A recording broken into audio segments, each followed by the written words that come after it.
dad is one of the great privileges of my life. Give my son a BB gun, and that's just about all the emotional support he needs. My daughter, on the other hand, I've heard people say that there are no differences between male and female. Those people are idiots. I'm a husband. I'm a father of 4. I host a talk show. I give speeches. I write books. I like to make sense of things. But making sense of females is a whole other matter. Even astrophysicist Stephen Hawking, who could come up with a theory on black holes, was completely dumbfounded by women. Women. They are a complete mystery. And now our culture is telling us that the differences between girls and boys don't matter. That if you identify as something, then you are that thing. How do we help our kids make sense of this when they're bombarded with conflicting messages about gender and identity? Forget trying to figure out women. The real question is, what is a woman? As you grow, your body changes from that of a young girl to that of a woman.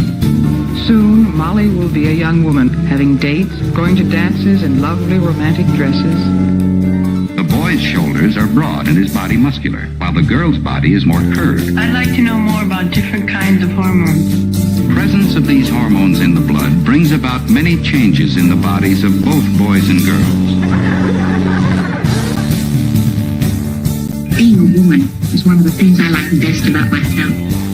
I think you'll like it too.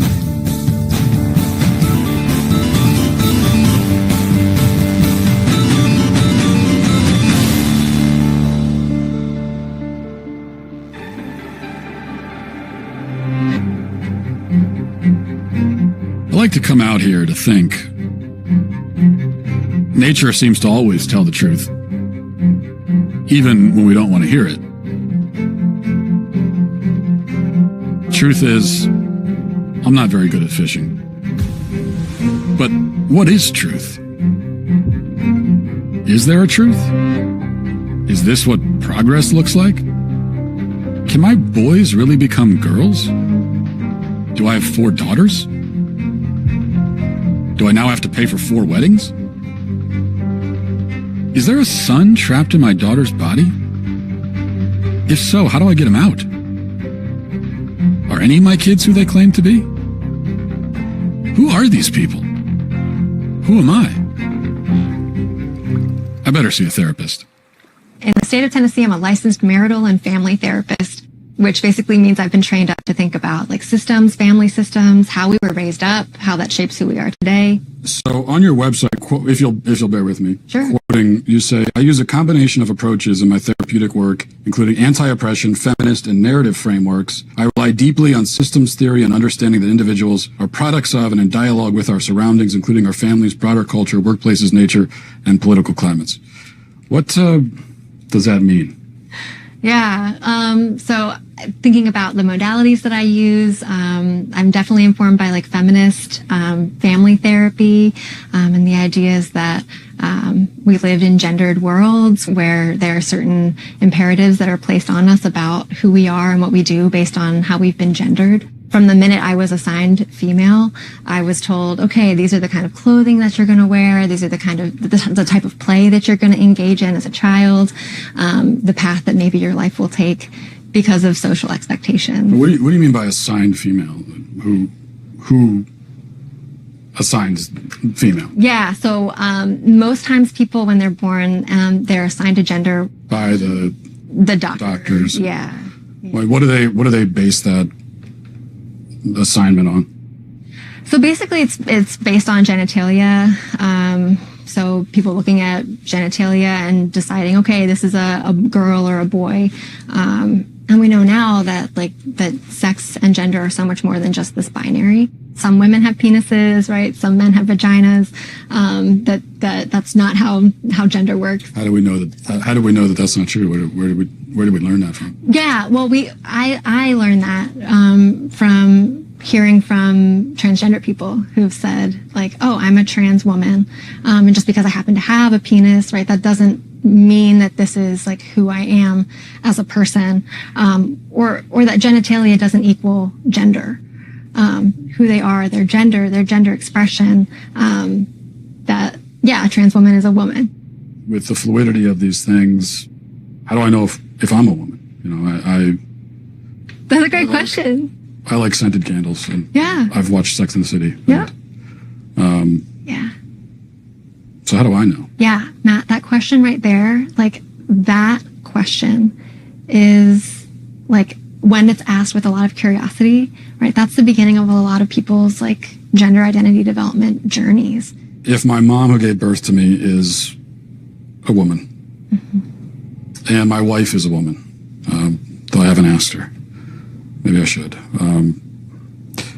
But if they're all women, and also the boy who sits down with you and says, I think I'm a girl, actually is one, then what is a woman? Yeah. Great question. I'm not a woman, so I can't really answer that.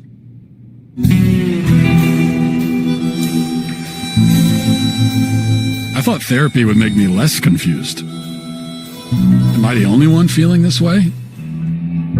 I need to hit the road and find out.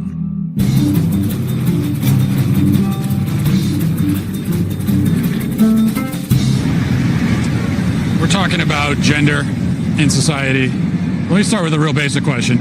What is a woman?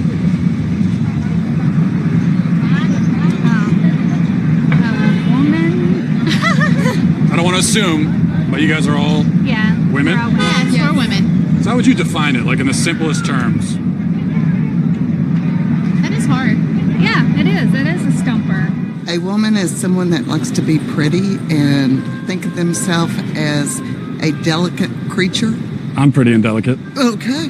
I could be a woman too. Yes, you could. Defining womanhood is just a project of someone who identifies as a woman. Yeah, but what do they identify? You see what I'm saying? What do they identify as? They identify as a woman, but what is that? I honestly don't know. It's a simple question. So why is it so hard to answer? This is going to take some serious investigation.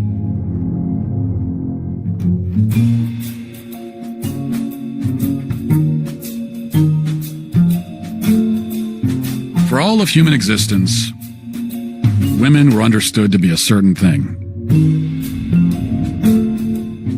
So what changed? No one can seem to answer the question now. Over 2,000 surgeries and counting, Dr. Marcy Bowers is the nation's preeminent sex change surgeon. Surely someone who does sex change surgeries can answer what a woman is.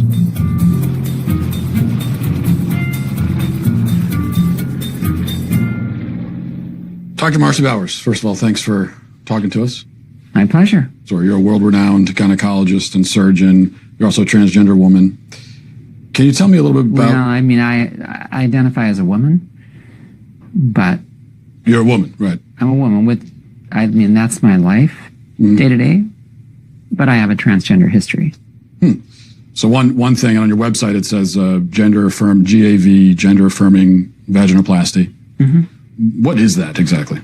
A vaginoplasty is the creation of a female vagina and vulva. We're altering the physical characteristics of the individual to fit better with a gender identity that is female. This is all constructed from the penis? Yes, that's right. The surgeries are quite refined in the sense that they really, not only do they look like female anatomy, but they also function that way, for the most part. I mean, certainly it's a bit of a Faustian bargain. You know, it's not perfect. Does anyone ever regret their surgeries? Well, we know they do, but how often do people regret their surgeries? Well, actually, we don't know that they do. There are legitimate detransitioners, and there are people who truly feel that in their journey, they may have made a mistake.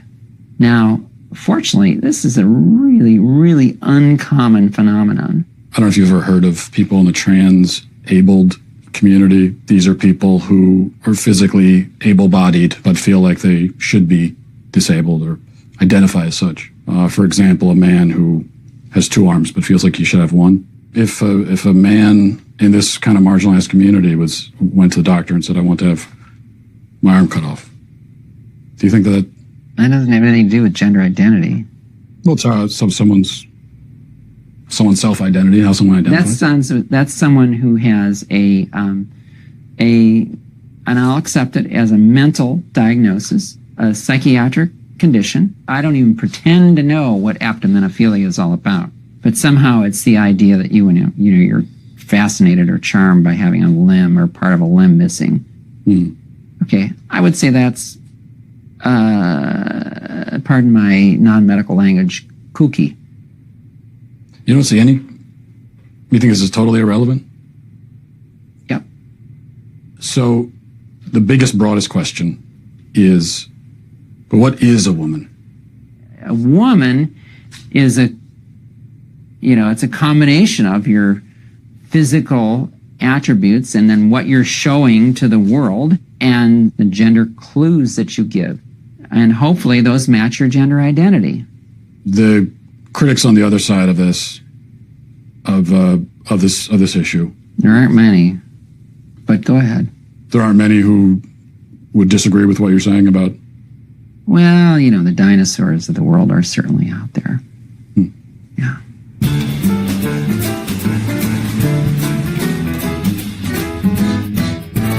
How long have you been running the shop here?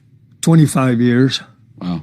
Now, you had an incident here a little while ago that went really viral online. Lots of reaction in the public. Aberdeen Councilwoman Tiesa Meskis confronted owner Don Suker about a sign he posted in his store. One day I just put the sign up over here, and he came around the corner, and I thought, okay, I recognize him. I says, I recognize you. You're our new city councilman.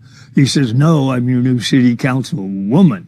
So it was kind of on from there. You know what? It's bullshit. No, what you're spouting is bullshit. No, it's not. Trans women are women, sir. That sign is bullshit. I've been doing this 25 years. I've never had a problem with anybody, whether they're gay, transsexual, anything. Now, you're saying councilman, this individual was saying, I'm a woman. Right. And you said you're not a woman. How do you know that person's not a woman? How do I know? Yeah. Well, common sense. Trans women are women! Doesn't the science say that if someone identifies as a woman, then they are? No. Now, that's completely bogus. I don't care if you think you're a sheepdog and you come into my store. It don't matter to me. Just don't come in and try to shove that shit down my throat. If it makes someone feel better, what about their feelings? I don't give a shit about their feelings. I'm old. What about in the Star Wars universe? Jar Jar Binks, pansexual, do you think? Transgender? Why would I even care? If it's his truth. Well, it ain't true. You're not a scientist. You're not a gender studies major. Or are you? No. Okay. How do you know that you're a man? How do I know that I'm a, I guess because I got a dick. Huh. Well, I guess Don isn't overthinking it. He admits he's not a gender studies major. Or at the very least, a doctor. Maybe I should go talk to one.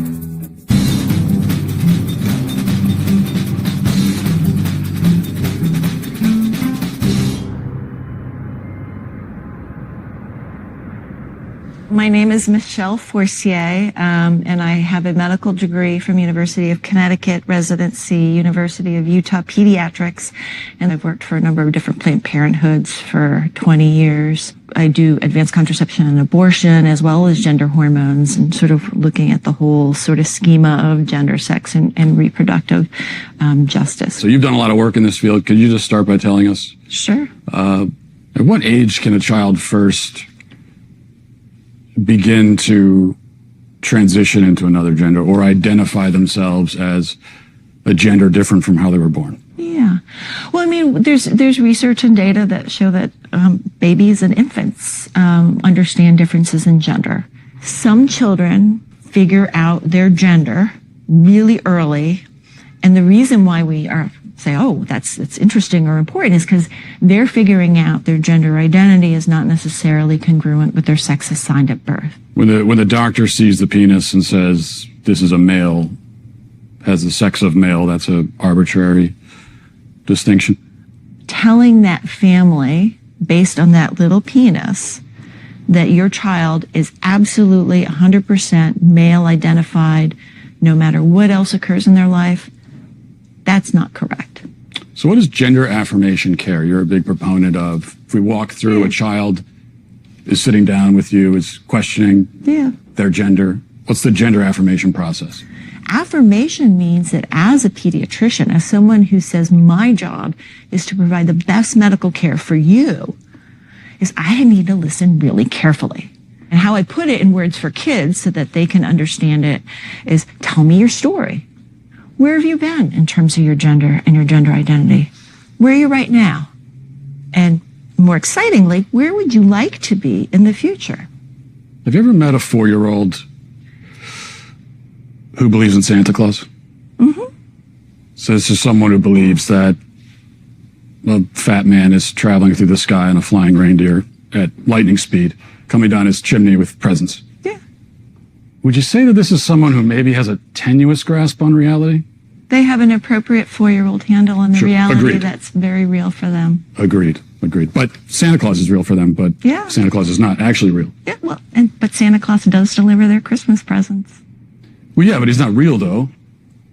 To that child, they are. When I see a child who, believes in Santa Claus, and then let's say this is a boy and he says, I'm a girl. Mm-hmm. This is someone who can't distinguish between fantasy and reality, so how could you take that as a reality? I would say that as a pediatrician and as a parent, I would say how wonderful my 4-year-old and their imagination is.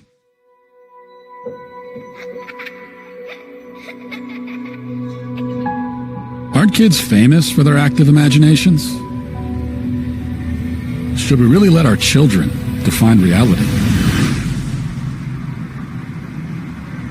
If I said that I feel a certain way, then obviously you can't tell me I don't feel that way. Yeah. But just because I feel that way, does that mean that it's true? I mean, if it's your reality. Okay. If it's your reality. It's truly like none of my business. So we all have our own identity. realities? What if I said, I want you to say that it's true that I'm a woman?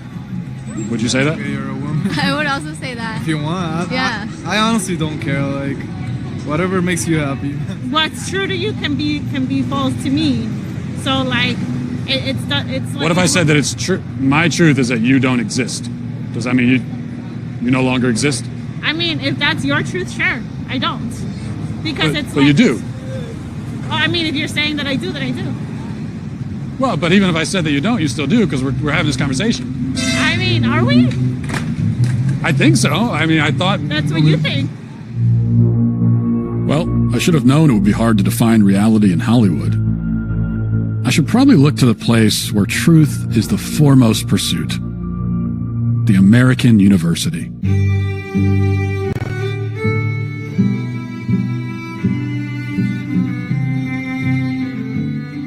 What we do in gender studies is not just reduce gender to what psychologists might call individual differences, but rather thinking about gender, and that's not women and man, but gender as a social form, something that kind of infuses itself into virtually all aspects of social life. Let's talk about that then. I guess we should start with, we've got gender and sex, right? Yeah. What's the difference between the two? Is there a difference? I saw that in your questions and I thought, my goodness, this is what we spend an entire semester kind of thinking through. But what we tend to think about in the social sciences today is that sex refers to a set of biological characteristics and gender is a social construct or category. What I think is often misleading about that characterization is allowed to be sort of messy and complicated. But in that framing, when you split them up into these wholly discrete constructs, studies scholars, and really more specifically people who study gender and sex, we're not talking about sexuality right now. In the kind of academic universe that I travel in is that we see how deeply gendered ideas, cultural ideas about masculinity and femininity, maleness and femaleness, both in humans and in lots of other animals. So are gender and sex two different things, or?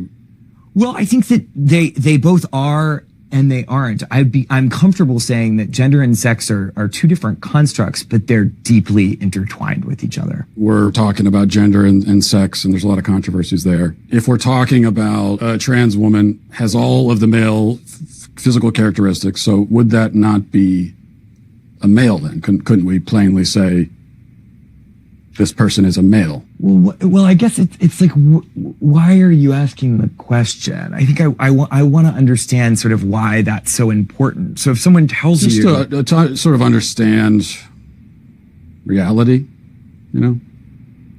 Well, I mean, I think when someone tells you who they are, you should believe them. So if a person says that they're a woman or they're a man, then that's them telling you their gender is. I'm not so sure what social interactions would have to do with maleness or femaleness that would. Well, I'm not even talking about social context. I'm just trying to start by getting to the truth, you know.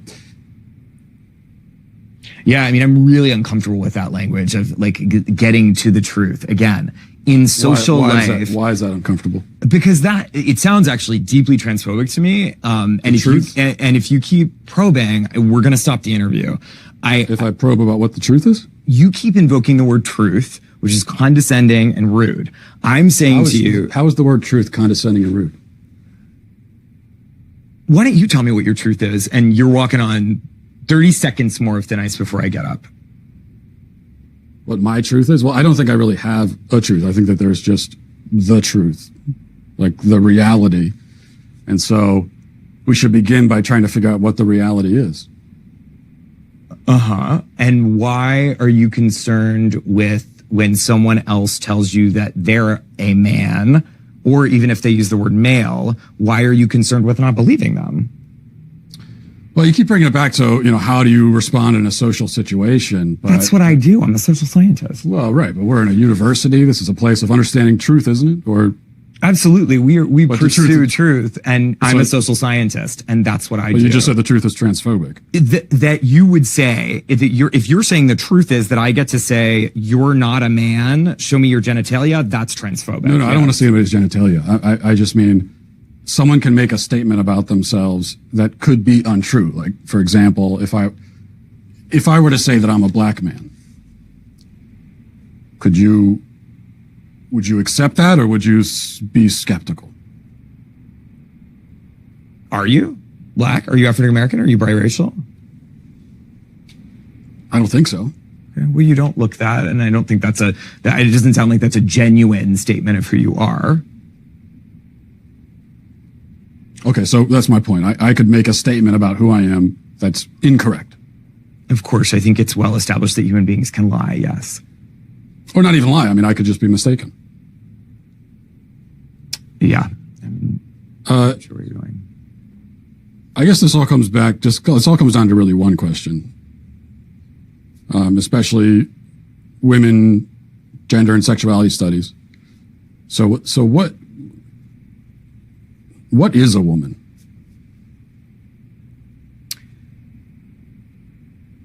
Why do you ask that question? I just really like to know. What do you think the answer to that question is? Well, I'm asking. That's why I came to a college professor who's this is what you do. What other kinds of answers have you gotten?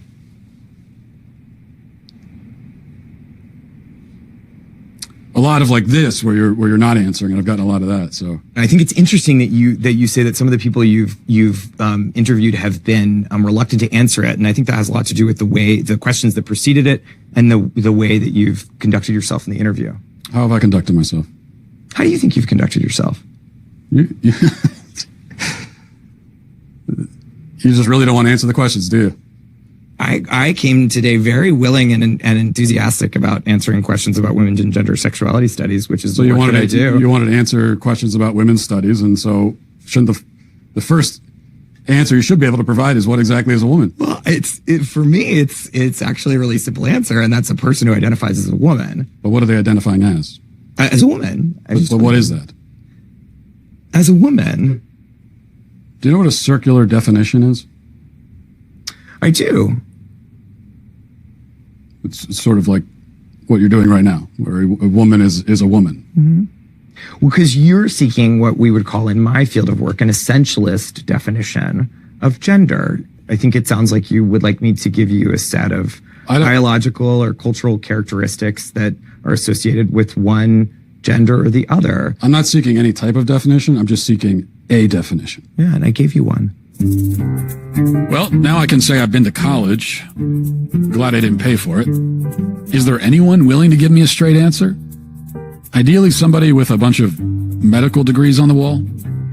Dr. Grossman, thanks for talking to us. You're a psychiatrist, medical doctor, and you've done a lot of work in child psychiatry. What is transgenderism from a psychiatric standpoint? The best way to approach it is by speaking about gender dysphoria, which is an intense loathing and discomfort with one's biological sex. They exist anywhere between 1 in 30,000 people and 1 in 110,000.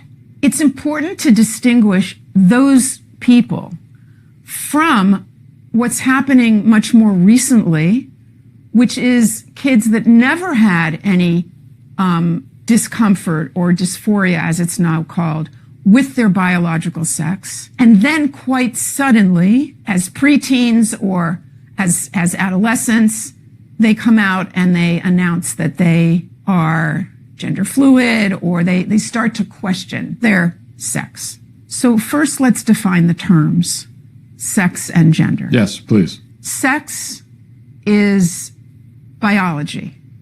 Sex is unchanging. It's based on chromosomes. 99.999% of the cells in the body are marked either male or female. Gender, on the other hand, is a perception. It's a feeling. It's a way of identifying. It's an experience. Okay, that's subjective. It sounds like what you're saying is that if a man is male but thinks of himself as a woman, he's not actually a woman? That's correct. Male gametes. That's what makes me male. No, your sperm don't make you male. Then what does? It's a constellation. In reality, in truth, okay? Whose truth are we talking about? The same truth that says we're sitting in this room right now, you and I. No, you're not listening. If I see a chicken laying eggs and I say that's a female chicken laying eggs, did I assign female, or am I just observing a physical reality that's happening in the world? Does a chicken have gender identity? Does a chicken cry? Well, Does a chicken commit suicide? Let's frame it, because you're trying the chicken has sex like any biological organism. Chicken has an assigned gender, but a chicken doesn't have a gender identity. So we assign female to chickens when they lay eggs? We assume they're female if they lay eggs.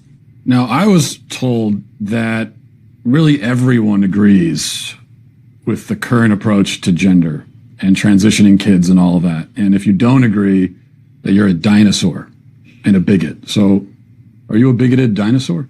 I'm not bigoted and I'm not a dinosaur.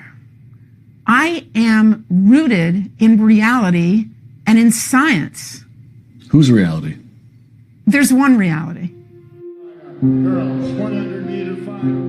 The first race that I competed against a transgender athlete was during my freshman year. And once the gun went off, the two transgender athletes took off flying and left all of us girls in the dust. Throughout all 4 years of high school, I was forced to compete against biological males. I only competed against them in the sprinting events, but I raced against these athletes over a dozen times throughout the years, and every single time I lost. Did they inch you out of medals that you would have won otherwise, or trophies you would have won? They beat me out by 20 meters out of medals, and qualifying spots. I missed out on qualifying for New England's. I had to go in the long jump and the 4x200 meter relay, so I was forced on the sidelines in my own event, and if they were not there, I would have been able to qualify. So I missed out on so much throughout my high school career. Did they win all the events or almost all the events? Between the two of them, they won every single event they competed in. How does that feel? It is so frustrating and heartbreaking because we elite female athletes train so hard to shave just fractions of a second off of our time. And going into races knowing that we will never be able to win. Feels like all that work gone to waste. It does. After so many losses, it just gets to the point of, why am I even doing this? Why am I keep training so hard and sacrificing so much just to place third and beyond? Case in Connecticut, there were 2 male track runners, They were trans girls. right, and who decided that they were going to race against the girls. And you look at those individuals, you look at their times against the men, against the boys, so they were kind of middle of the pack. And then they're racing the girls, and they're, first and second place. Is that indicative of some kind of unfair advantage that those individuals might have against the girls? No, it's not indicative of an unfair advantage. And I think part of the proof of this is that more transgender girls are coming out in high school and still playing sports, and they're not winning. The Connecticut case is the exception.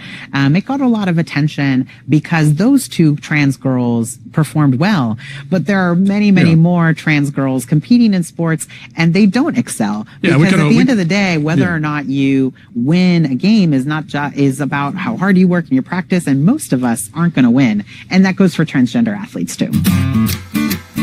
Let's go, girls.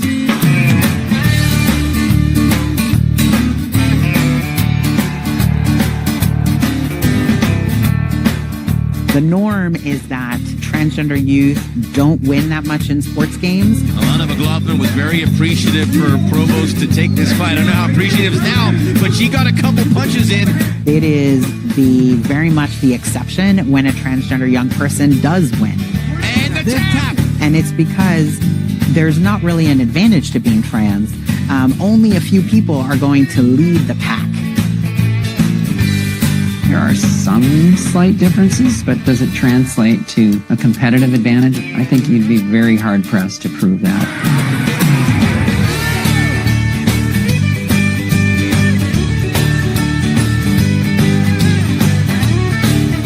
If there was a big advantage to being transgender in sports, then we would see transgender women totally dominate. And over the last half of the pool, nobody will touch Leah Thomas.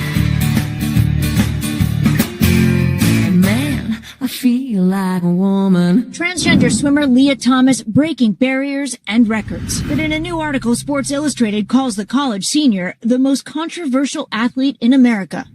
Leah obviously helps us do better, right? Leah's swimming really fast. Leah's performance helps the University of Pennsylvania swim team. The feeling of winning doesn't feel as good anymore because it feels tainted.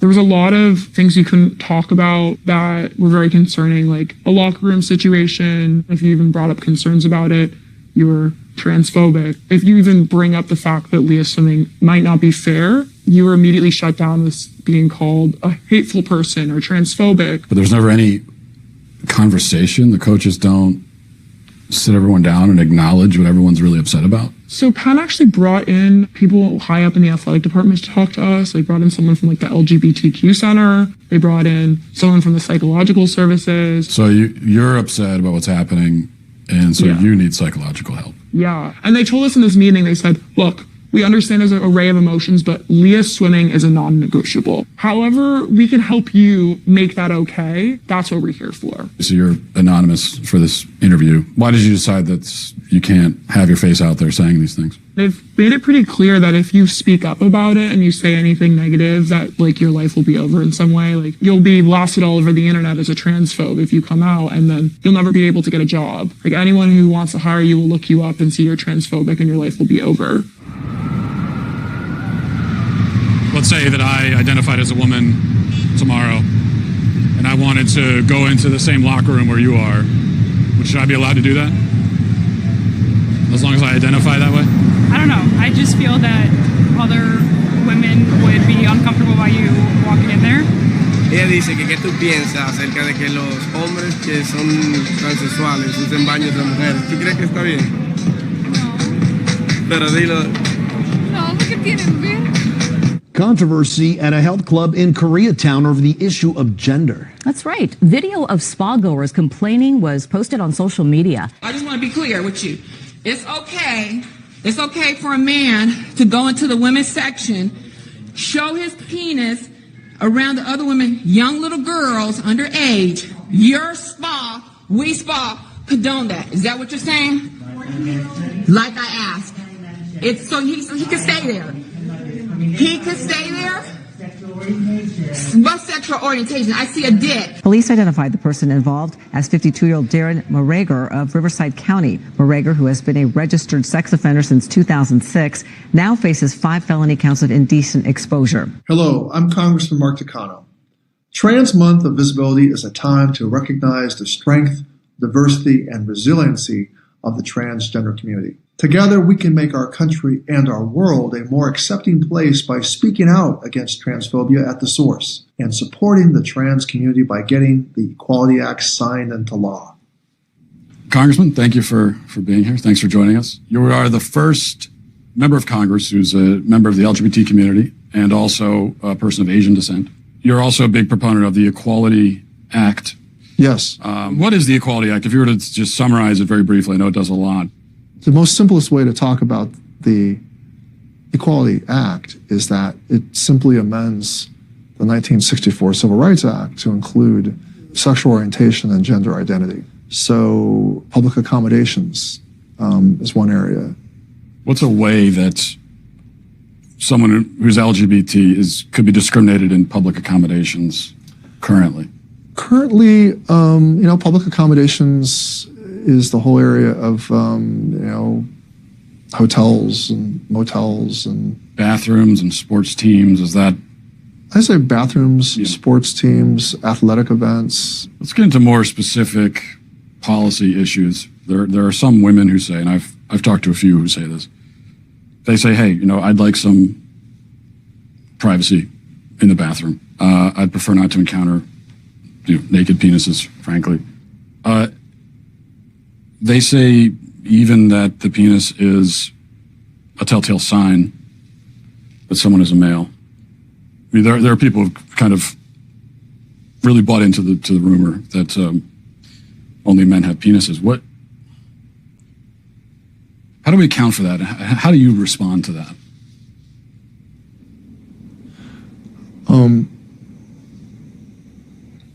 Well,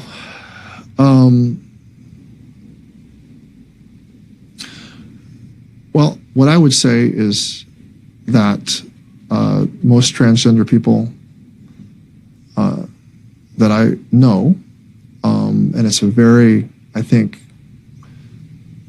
distinct minority of people. It is a very, I think, we're talking not about a lot of people. I think a person who wants to use a woman's bathroom, who identifies as transgender, really does think of themselves as a female. So how we go about trying to,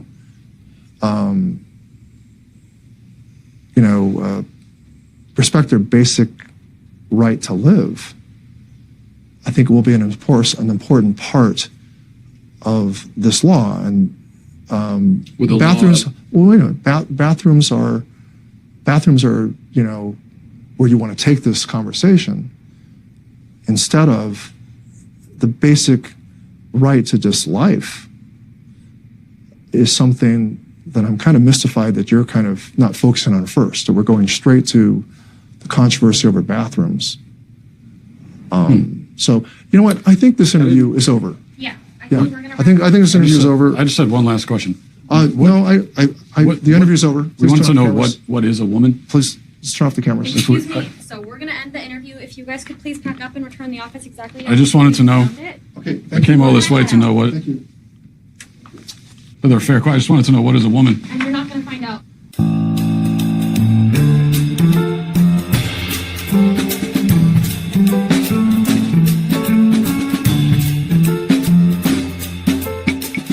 My trip to California isn't providing many answers, but at least I'm making new friends. You worry about kids walking around out here? No, because I raised two daughters. They're two of the most well-adjusted adults. They grew up around naked people, and there's been studies that have shown that children raised around non-sexual nudity actually have fewer hang-ups when they're adults. People do have hang-ups. There's a lot of things hanging right now during this conversation. Can anyone be any gender they want to be? Can a man become a woman if he wants to be? I leave that. I mean, what people do, that's personal choice. People can live the life they want to. I'm trying to live the life I want to, an authentic life, and that's why I respect other people's rights and to choose what they want to do. Well, why are you asking a gay man as to what it means to be a woman? You should be asking women what it means to be a woman, especially trans women, what it means to be women. I'm asking all kinds of people. Can anyone have an opinion about it? Only people who are women. Gay men don't know nothing about what it means to be a woman. Have you told gay men here in San Francisco that they're not allowed to talk about this? No. But it's not like I come around and say what a gay man is allowed to be. So you're saying if you're not a woman, then you shouldn't have an opinion? Where does a guy get a right to say what a woman is? Women only know what women are. Are you a cat?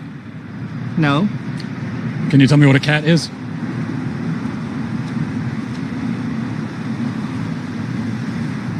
This is actually a genuine mistake. I am sorry I even came up there. You want to tell us what a woman is? If my friend in the purple hat is correct, and only women can tell me what a woman is, I guess I need to go where the women are.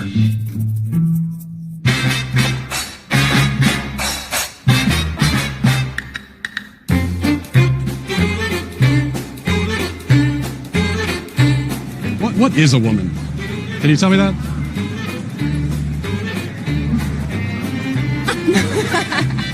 Well, you're at the Women's March. You must have some idea.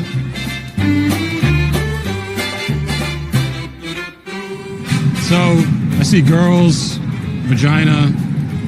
Does that mean that they're the only people who can get pregnant? If men can get pregnant too, I think they want the right to choose. But men can get pregnant? We're saying someone who was born as a woman but identifies as a man. That a man? Real man. It's a real man. Yeah.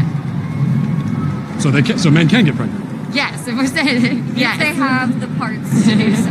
Is it just women that give birth, or is it? Or I guess yeah. So men can give birth too. With a vagina. But that could be a man or a woman. Well, I mean, I think that's the whole point, right? That it's fluid. The way that we define these things changes a lot. What are you doing here?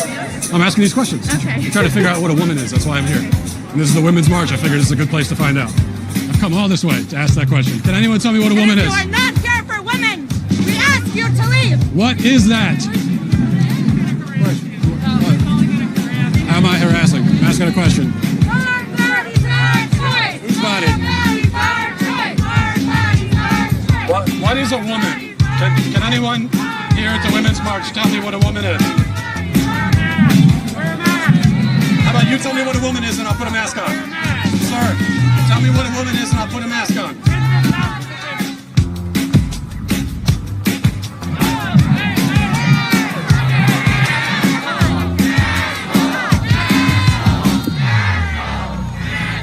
Please, if one person could tell me what a woman is.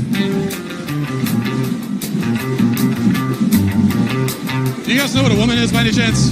No idea. I've been all over America. I still can't find an answer. Maybe I'm looking too close to home.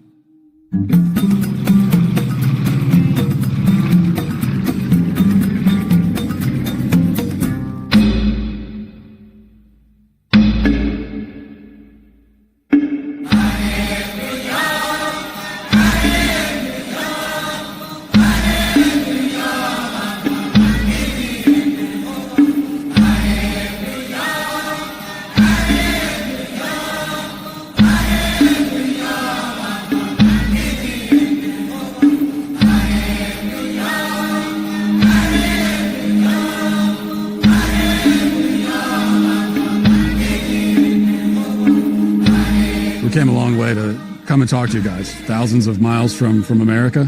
So thank you for inviting us into your tribe, first of all. I can say it is my pleasure to meet you and feel most welcome. But you're here to learn with me. I'm here to learn with you too. Great. What's the right form here? It's just with the elbow? Yeah. I mean, they're laughing, so I guess it's not good, but I thought it was pretty good. Not good enough to be a man yet in your tribe, but what does a man do? What are his roles within the tribe? At the role of a man, you need to work for your woman. Secondly, to have children. If you have children and you don't have something to feed them, you are not still a man.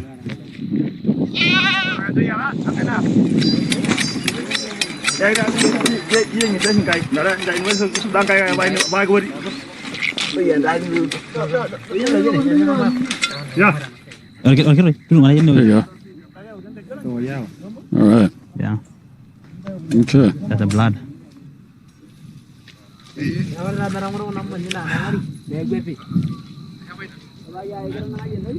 was the best raw kidney I've had in my life. What if a man decides that he wants to do the roles of a woman? Kidogro orna yende hikunya lele aines ndogringen kiro. In Maasai community, it will not exist at all. Doesn't exist? What if a man decides that his gender identity is woman? Kidogro orna yende le nega wanana inkiro.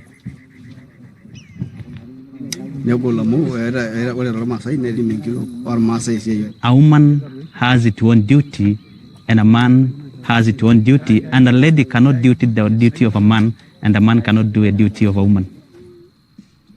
Can a man become a woman? No. No? No. What about a transgender? Eh? Transgender?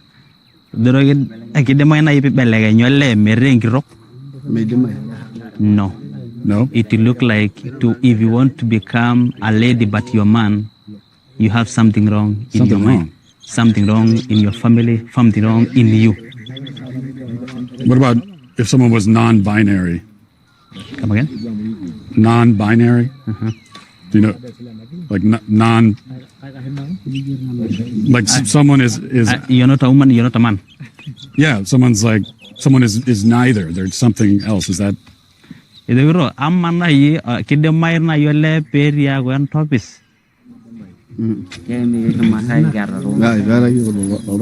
He's saying we have never seen things like those. For a man, he has a penis. For a woman, he has a vagina. So we know this is a lady, this is a man. What if it's a woman with a penis? Both? Is that?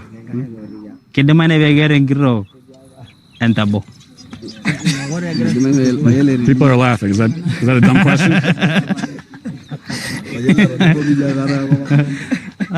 They're just laughing because they have never heard something like that. This is their first time. Never heard it before. A woman have a penis and she is a woman. In my country, I can't go a day without hearing it. We hear it every day. So in my country, sometimes you'll hear people say, a man will say that I'm a woman trapped in a man's body. And so they say that I have a woman trapped inside me.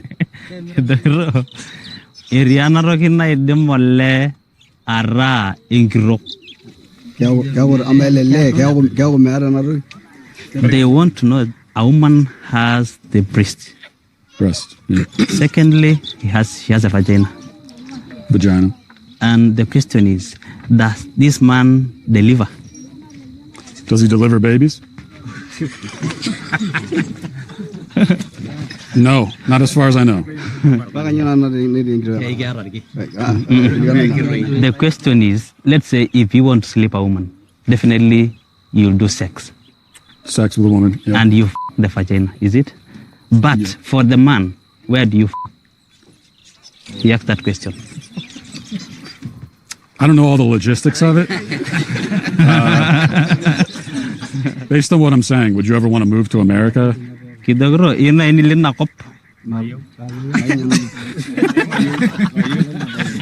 said no, never.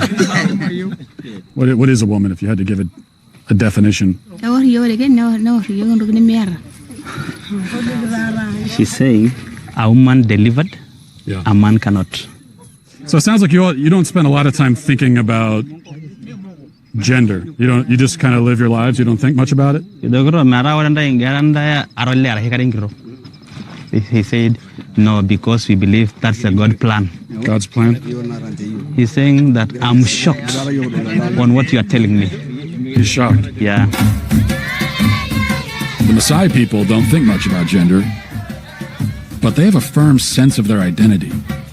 It's clear that gender ideology is a uniquely Western phenomenon. So where did all this come from? Who came up with it? And why? Matt, I want to show this to you. You're a parent, right? Okay?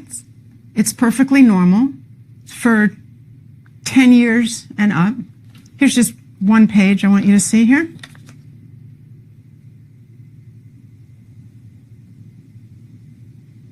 For 10 and up, huh? It's unspeakable what these people have done to our children. When did that start? When was it decided that we need to start teaching kids about this stuff at such a young age? So I'll answer that with one word: Kinsey. Kinsey was a social reformer. He wanted to rid society of Judeo-Christian values when it came to sexuality.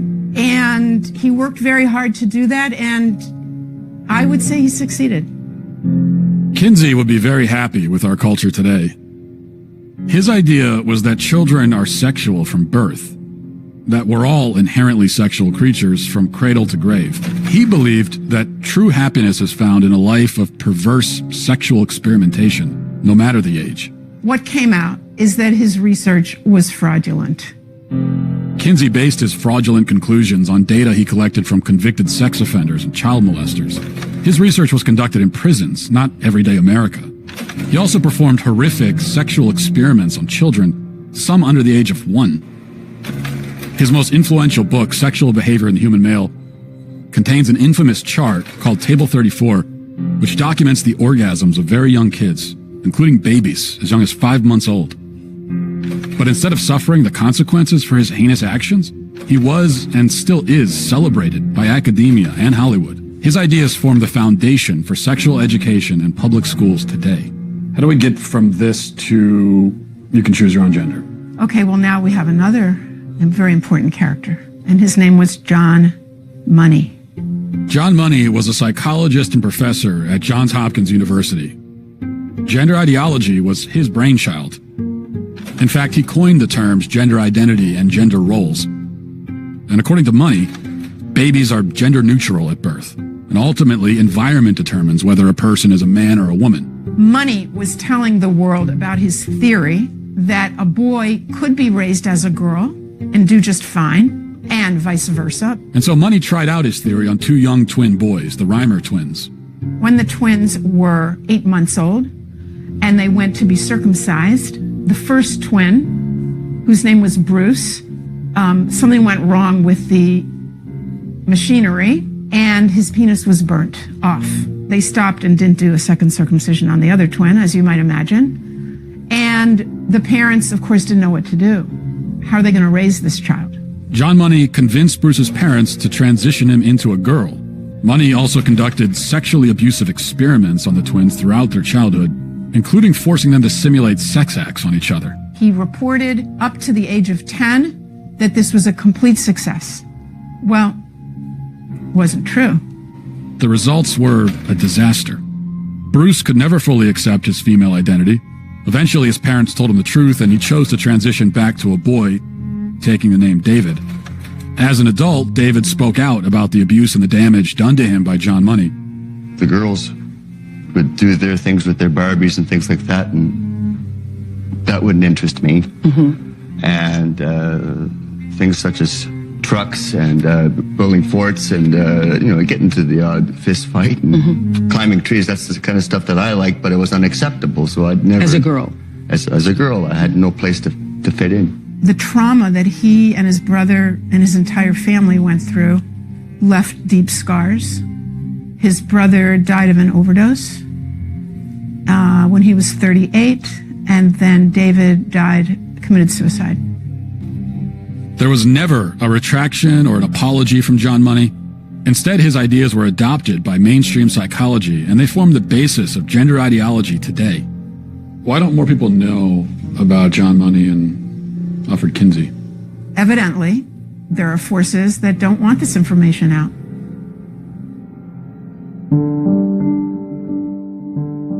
I never fit. I was an alpha female, a sales executive that kind of just didn't fit in any box. When psychologists or somebody that I was in love with or whatever said that I was in the wrong body, I started to think, well, maybe I am. I'm a biological woman that medically transitioned to appear like a male through synthetic hormones and surgery. I will never be a man. Is it transphobic for me to tell the truth?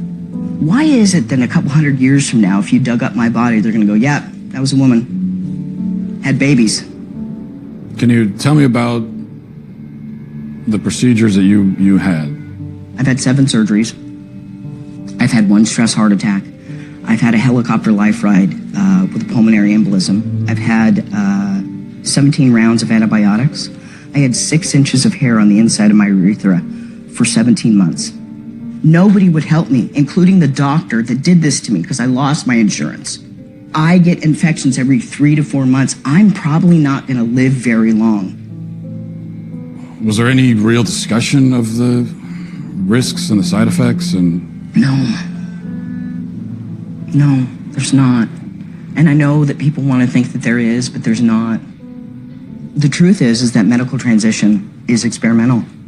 We have studies that said that medical transition helps mental health with kids. They've all been retracted, modified, changed. But the only long-term study tells us 7 to 10 years is when transgender people are the most suicidal. After? After surgery. But that's transphobic to say. For the first time in history, a marginalized group has a huge dollar sign on the top of their head. We have 5 children's hospitals in the United States promoting that. And what? That's a phalloplasty. That's a bottom surgery. We have 5 children's hospitals in the United States telling girls that they can be boys at $70,000 a pop in a surgery that has a 67% complication rate. That will kill me from infection that I can't sue on. We're butchering a generation of children because nobody's willing to talk about anything. I have 3 kids at the age that they're doing this to kids. I'm not transphobic. I love my kids, and I love other people's kids, and you should too. This is wrong on so many levels. Can kids consent? Do you think kids are capable of consenting to this? No, they're not.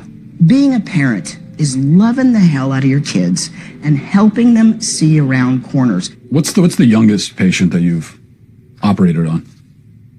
The youngest patient I've done vaginoplasty on is age 16. Do you worry that minors just don't understand enough about themselves? They're not neurologically developed enough yet to make permanent life-altering decisions? Absolutely not. A young person's self-perception, one day they may be clear, the next day they may be totally confused and not sure, and you're affirming it with hormones that have never been used in this way in the field of medicine. You're talking about puberty blockers? Blockers and then opposite sex hormones. At what age does the medical transition begin with medication? So medical affirmation begins when the patient says they're ready for it. So that could be a kiddo who is just starting puberty and panicking because they're getting breast buds or their penis is getting bigger and busier, and they're worried about all kinds of masculine changes. And that way, puberty blockers, which are completely reversible and don't have permanent effects, are wonderful because we can put that pause on puberty. It's like if you were listening to music, you put the pause on and we stop the blockers and puberty would go right back to where it was. The next note in the song just delayed that period of time. You can just pause puberty. No, you can't. And then pick it up. No, you can't. In the future. No, you can't. How many studies do they have, long-term studies, on hormone blockers with children? None. I just spoke a month or two ago with a mother whose 14-year-old daughter was put on blockers. They discovered after 2 years, this 14-year-old girl has osteoporosis. That's something that like old women get. How can doctors assure parents that a certain medicine is totally safe if, based on what you're saying, they can't possibly know that? How can they be removing the healthy breasts of 15-year-old girls? How can they be sterilizing kids? How can this whole thing be happening, Matt? Every child that they convince is transgender and in need of medical transition, it generates $1.3 million to pharma. And we're believing a pharmaceutical company, Lupron, hormone blockers, reversible, so they say. Well, the truth is that in 2003, Lupron was sued and deemed a criminal enterprise by the U.S. government. They paid the most fine of any pharmaceutical company at that time, $874 million, wrote a check. Is Lupron chemical castration? Yes.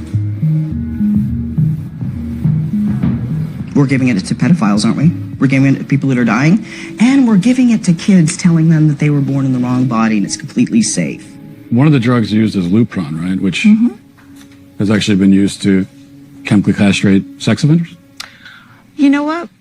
I'm not sure that we should continue with this interview because it seems like it's going in a particular direction. Well, you're a medical professional. I am a medical professional. So you don't want to talk about the drugs that you give to kids, or? Again, I'm a physician and I use medication.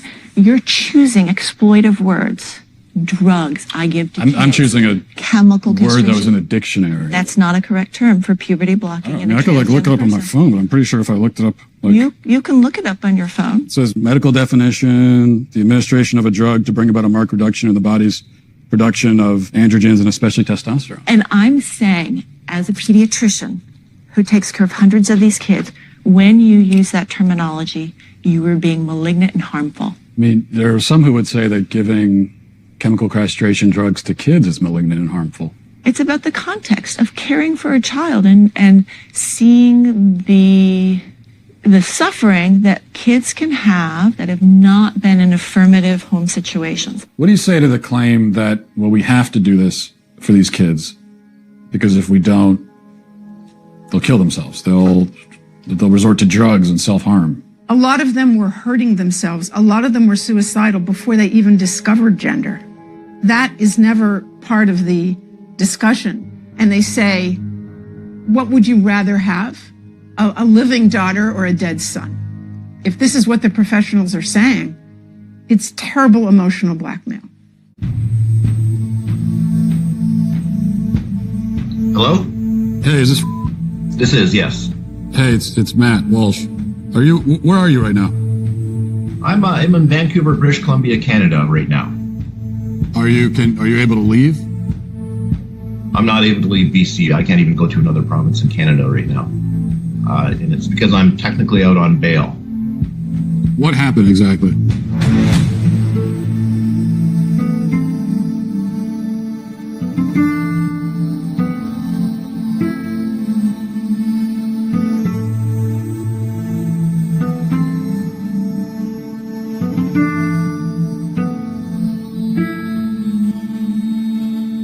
How exactly did this get into the courts to begin with? Right. So what happened is we set up a meeting with BC Children's Hospital.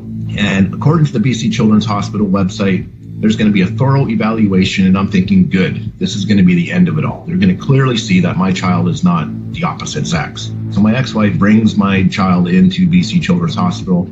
I get a call less than an hour into that appointment is that they were going to pump her full of cross-sex hormones within the hour. And I put a halt to that. I said no. They agreed to stop for the moment. They figured, well, let's get the dad on board too. This is all going to be better. Let's just get everybody on the same page. I said, it's not going to happen. So I get a letter from BC Children's Hospital in December of 2018. And it says that under the BC Infants Act, they will start injecting my child with cross-sex hormones. And I have 2 weeks to respond with legal action if I so choose. And so that's how I ended up in court, because I did respond with legal action. So you called your daughter a she, and you went to jail for that? It's considered criminal violence to not use the preferred pronouns. It is no different than, let's say, I were to take a broomstick and whack one of my kids over the head. So they were treating it in a similar fashion, that mispronouncing my child was the equivalent of family violence. Is she on the hormone pills now? She is. The court ordered that she could do whatever she wanted. 2010 until, I would say, 2016, I would say 80% of my clients were trans youth. Now it is, you identify, you take hormones, you do surgery. There isn't any other pathways. So if you have two parents, one parent wants to affirm the trans identity, the other parent doesn't, who wins that battle? The one who wants to affirm. Every time? Every single time. The goal is to get the parents to affirm the kid.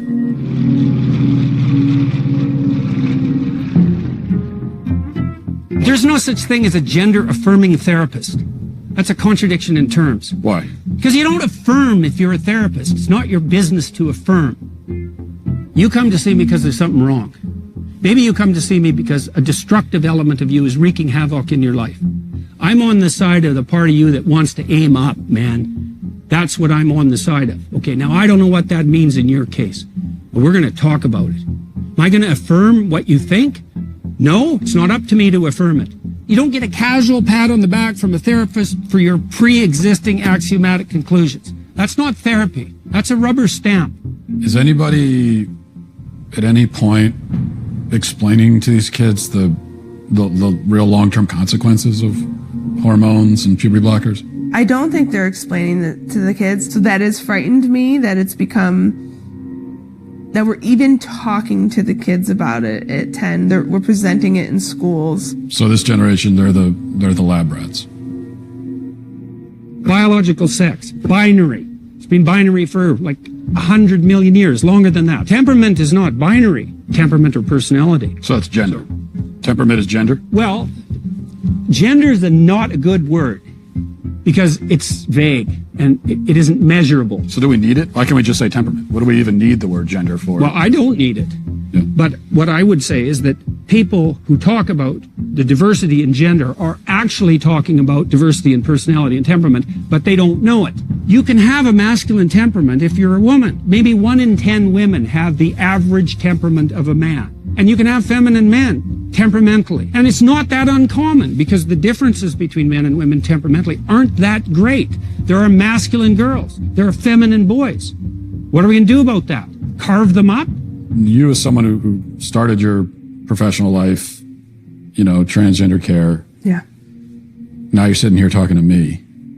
And I'm a dangerous man, I've been told. Mm-hmm. Are you worried about reprisals? Are you worried about how this is going to play among your professional peers? I am worried that I can't have conversations with any other peers. I don't know any other peer that will speak to me around these things that question it. I just don't think developmentally this is helpful to our children.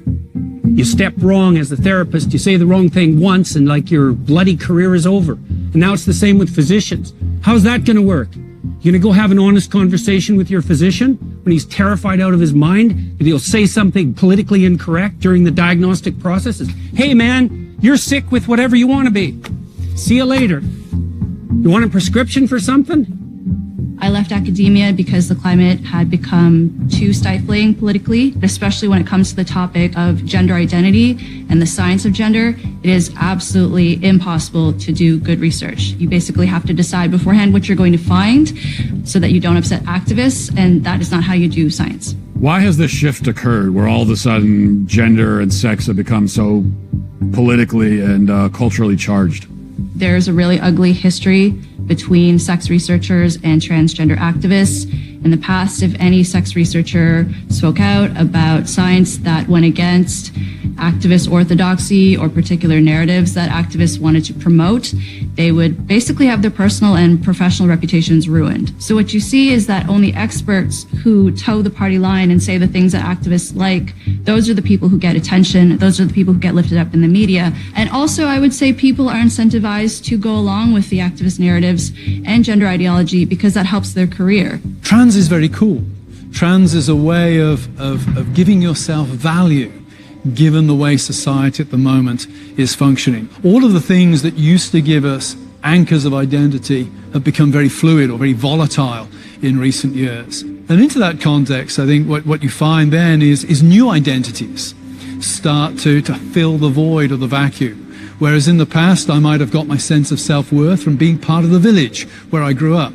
Now I might get my sense of self-worth through being part of the online community that I connect with, or part of the sexual identity community. So now we are seeing kids that are identifying as animals going to school, and they are purring instead of answering questions, and they meow, and the teachers are not allowed to question it because it's considered a queer identity. So you have kids that are going to school and they're saying, I'm a cat. Mm-hmm.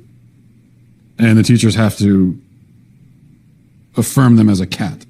Yes. So it's not schools just are the like young literal zoos now, basically. They are. I am a 27-year-old transgender woman. I am a wolf therian and a member of the furry fandom. When and how did you discover this inner wolfness? Probably around age 10 or 11. I was watching an anime about wolves and see the wolf running across the screen, and I'm somehow just intrinsically like, oh, that's me. Have you spent any time around biological wolves? Yes. That sounds dangerous also. What context are you? So I was a volunteer with a preserve, and I've also visited many wolf preserves. Are you able to communicate with the wolves? Am I going to have a conversation with a wolf in the way that I'm communicating you and I? Obviously not. Am I going to read their body language, respond appropriately to their behaviors and their nonverbal cues? Yes. Would you be able to give us an example of this wolf communication? No. I'm not comfortable doing so. Okay. All right.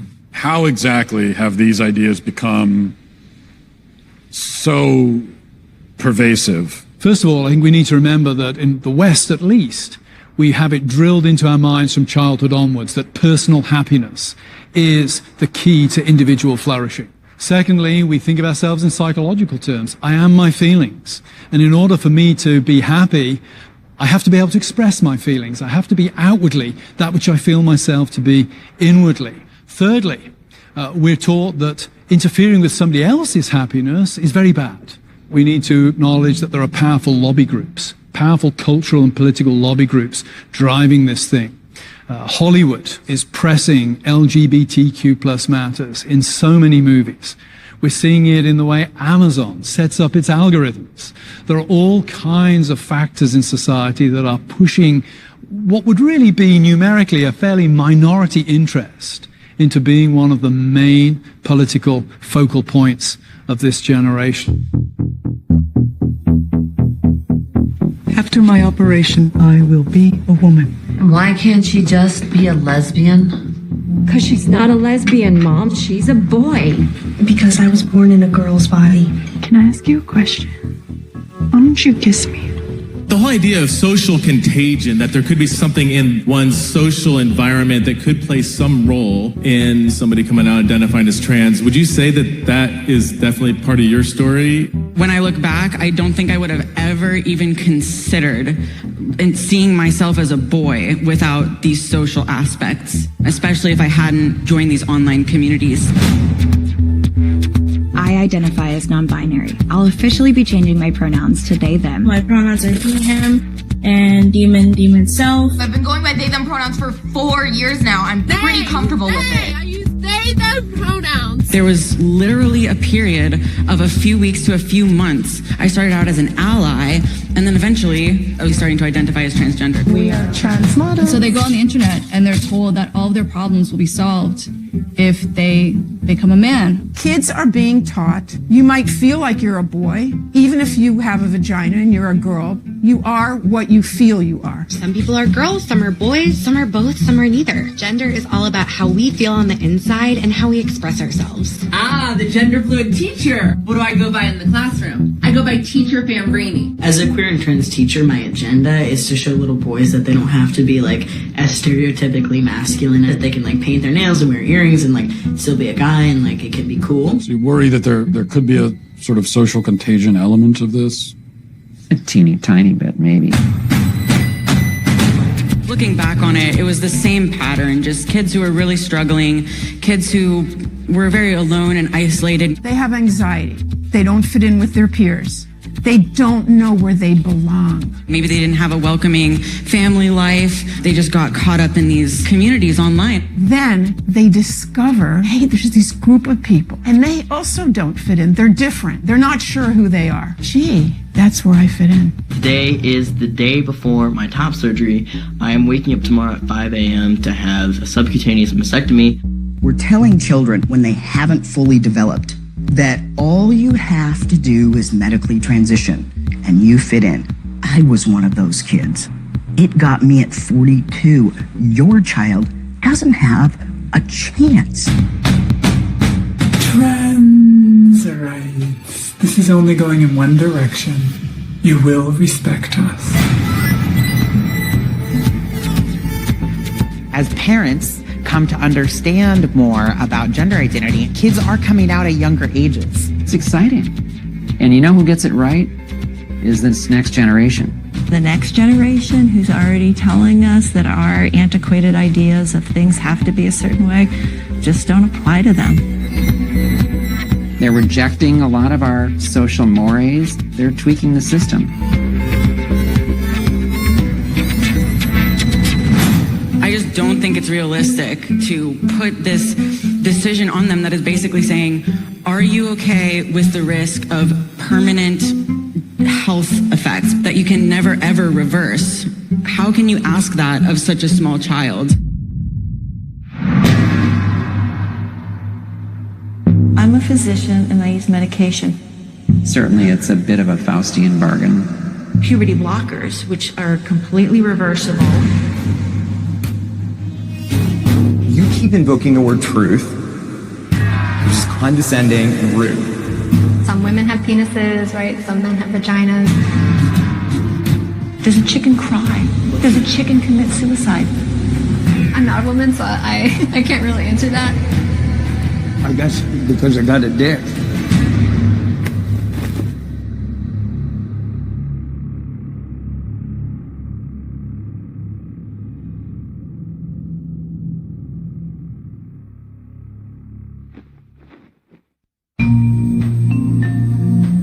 Somehow this madness has infected our entire society. Am I the crazy one? I'm done asking questions.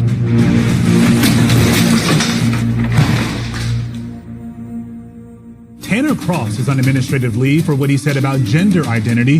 He said he would not call a student who's transgender by their preferred pronoun. I can't lie to children, and I got to also represent a whole community that believes in biological facts and scientific facts. And I can't do that to kids. You get into teaching because you love kids. This policy started coming into play, and I was like, wait a minute, it's causing me, I'm gonna have to lie to my kids, the ones I've always wanted to protect. Do we have assaults in our bathrooms or our locker rooms regularly? To my knowledge, we don't have any records of assaults occurring in our restroom.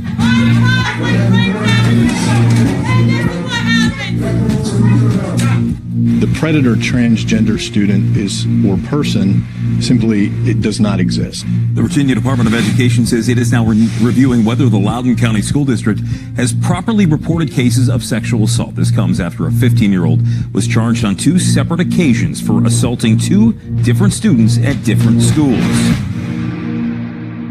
Dozens rallying tonight in Loudoun County to protest the school's policies. So that includes limiting who can talk during public comment portions of board meetings. One speaker leased property in the area just so he could speak tonight. Fox 5's Paris Jones is live with the details. That's right. Conservative commentator Matt Walsh told me he's leasing out someone's basement in Loudoun County so he'd be able to speak during tonight's meeting. I decided last week to fulfill my lifelong dream of being a Loudoun County resident. You know, I've always felt like I lived in Tennessee. I felt sort of like a Virginian trapped in a Tennessean's body. I identify as sort of state fluid, I guess. This is Matt Walsh. He tweeted, "How do you do, fellow Virginians?" Now I just got to explain to my wife and kids that we're going to be staying in someone's basement.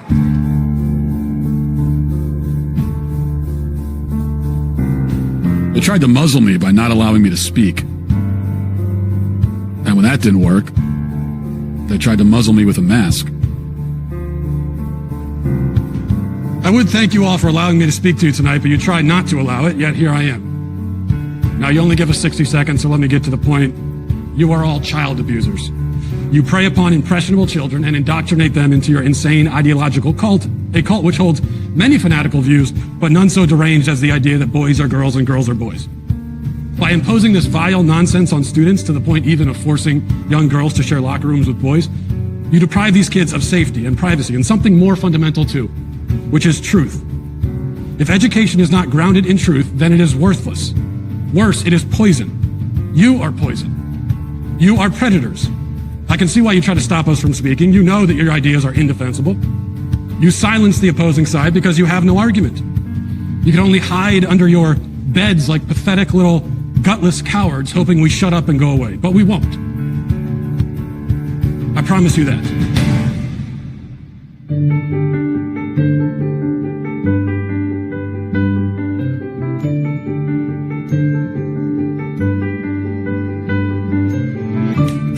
Johnny's a boy with a big imagination. One day he's a dog, the next day a crustacean. Johnny's mom loves her son's make-believe time. You're Johnny the Walrus till you change your mind.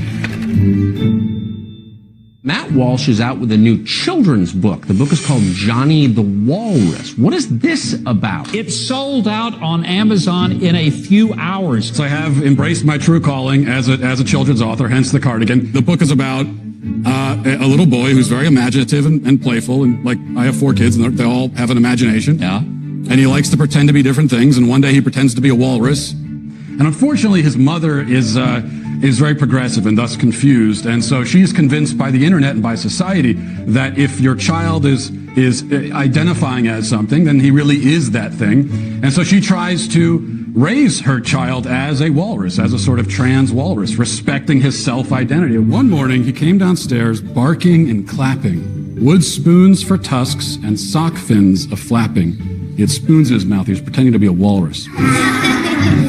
I'm Johnny the Walrus, he said with a roar. Johnny the Walrus, nedo karalo waru.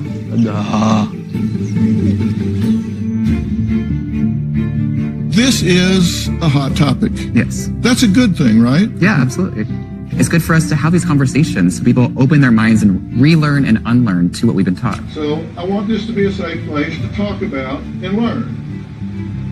As you can see, there's an ongoing evolution of language and how people can identify. My next guest, author and conservative host of Daily Wire's The Matt Walsh Show, talking about his recently published children's book that has since been removed online by a popular large retail chain. Now, Matt says gender is not a social construct, but rooted firmly in biology. True? True. As human beings, we have a sex, male or female, but as a biological scientific fact. Now, gender is a linguistic term. Words have gender. People don't. You can have whatever self-perception you want, but you can't expect me to take part in that self-perception or to take part in this kind of charade, this theatrical production, you don't get your own pronouns, just like you don't get your own prepositions or your own adjectives. You know, it's like if I were to tell you, my adjectives are handsome and brilliant, and no matter whenever you're talking about me, you have to describe me as handsome and brilliant because that's how I identify. So you think it's a delusion? Well, this is one of the problems with this left-wing gender ideology is that no one who espouses it can even tell you what these words mean. It's like, what is a woman? Well, can you tell me what a woman is? No, I can't. Womanhood is something that is an umbrella term. It includes people that describes what? People who identify as a woman. What is that? Was to each their own. Each woman, each man, each person is going to have a different relation with their own gender identity and define it differently. You want to reduce women, you want to reduce men down to maybe just their genetics, our genitals, our chromosomes, right? That's what you're saying. You want to do is what you want to do is appropriate women. You want to appropriate womanhood, and turn it into basically a costume that could be worn. Joining us on stage is Dr. Susie Denbo, Associate Professor at Kent State University. Dr. Denbo, how do you feel those who oppose using pronouns are taking the wrong approach in this conversation? There's the extreme approach that you are admittedly taking. And then there's also just ordinary people that might not be comfortable with the language change. She began by saying that my view is extreme. Okay, so the view that every single person on earth has held up until 15 seconds ago is extreme. They are conflating gender and sex because on one hand they say, well, you got your biological sex, but then your gender is whatever social construct.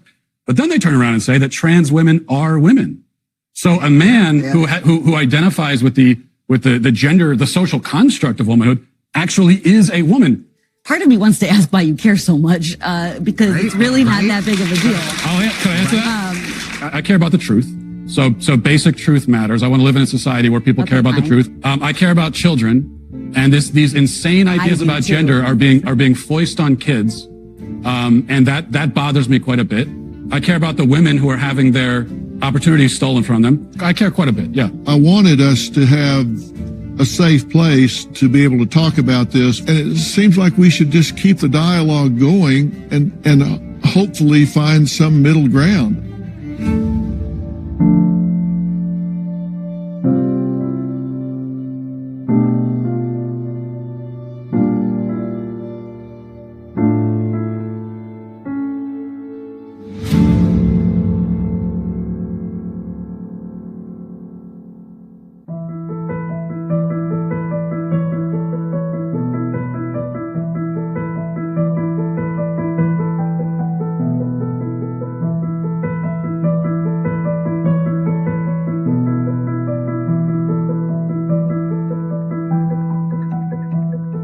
What do you say to parents? A parent comes to you and says, my 8-year-old son is telling me he's a girl. Yeah, great. You're going to have them do an experimental procedure that creates the most suicidal ideation of any other population 7 to 10 years after, transition. And here's what I tell parents. You don't have the right to medically transition your child. We have no research on long-term hormone use. We will be seeing the first generation of long-term hormone use. And we already know, at least with 10 years of hormones, you're giving yourself cancer. What's your message to parents who are trying to cope with this? The first thing is to tell parents that they're not alone. It is our responsibility as a parent to be the frontline defense for our children. And I know with my child, a lot of people will say, was it worth it? Because you now seemingly have lost your child. And I'll say, yeah, but at least I've saved my conscience and my morals and my convictions. And when my child turns 25 and says, Dad, where were you? I'll say, I was there. I was fighting as hard as I could. I was not prepared to let this happen.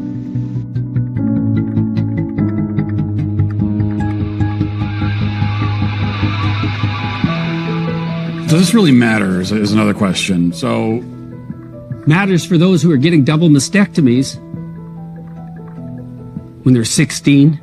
Why should we care if we live in a society where gender is fluid? Well, I cared because my government decided that I had to call people by the terms that they designated, or I'd be subject to legal penalties.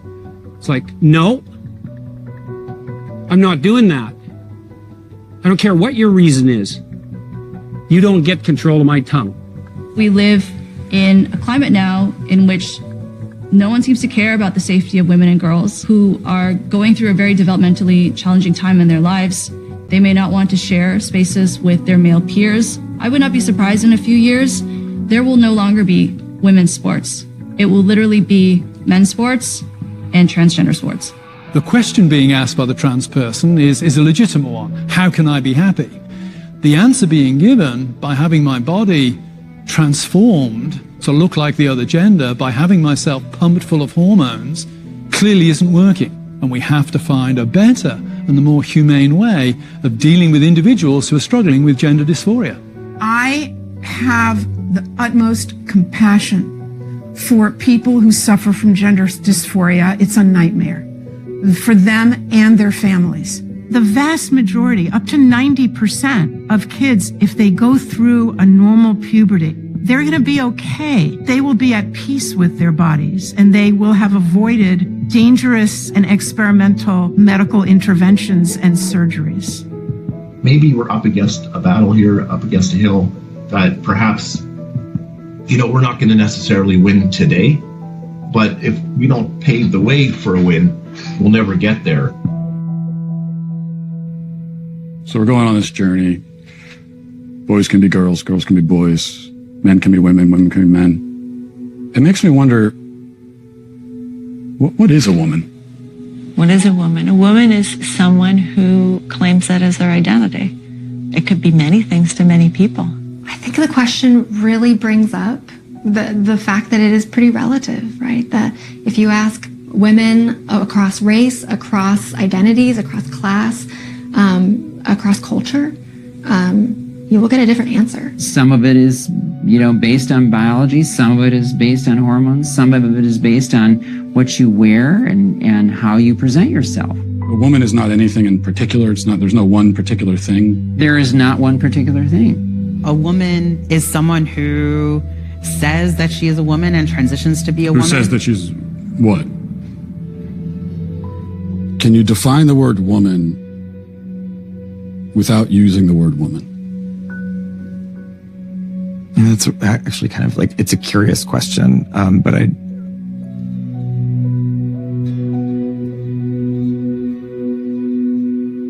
We've been journeying across the country asking people this question, and almost nobody can answer it. What is a woman?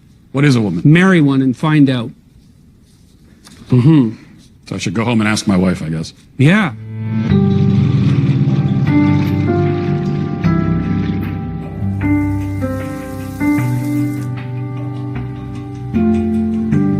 Hey, I've been meaning to ask you something.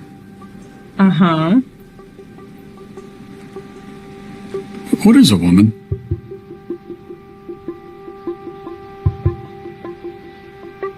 An adult human female who needs help opening this.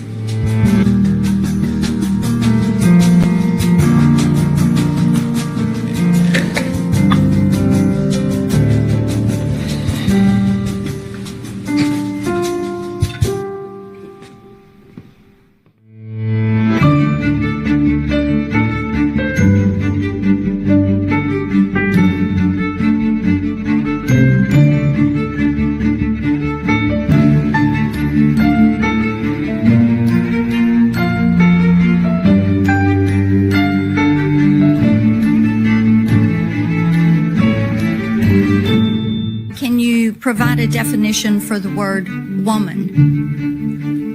Can I provide a definition? Mm-hmm. Yeah. I can't. You can't? Not in this context. So I'm not a biologist. The meaning of the word woman is so unclear and controversial that you can't give me a definition? Senator, in my work as a judge, what I do is I address disputes. If there's a dispute about a definition, people make arguments, and I look at the law and I decide. Well, so I'm not. The fact that you can't give me a straight answer about something as fundamental as what a woman is underscores the dangers of the kind of progressive education that we are hearing about. Just last week, an entire generation of young girls watched as our taxpayer-funded institutions permitted a biological man to compete and beat a biological woman in the NCAA swimming championships. What message do you think this sends to girls who aspire to compete and win in sports at the highest levels? Senator, I'm not sure what message that sends. If you're asking me about the legal issues related to it, those are topics that are being hotly discussed, as you say, and could come to the court.